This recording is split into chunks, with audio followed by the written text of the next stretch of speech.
On the front of food security preparedness, the government is closely monitoring the food security situation in the view of West Asia conflict.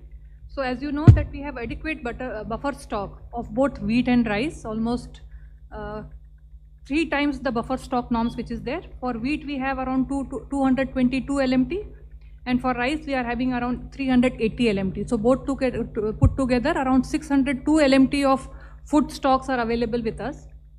So this is quite enough to take care of PDS requirement, as well as any emergency requirement, if any. As you all know, the NFSA Act, that is National Food Security Act, ensures continued access to food grains for vulnerable population.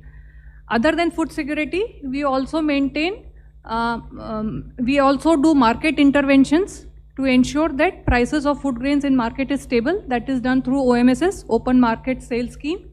So in this, FCI releases surplus wheat and rice in open market to augment supply, stabilize prices and contain inflation. As you know, in both the commodities right now, there is absolutely no hike in prices for over last 1 year.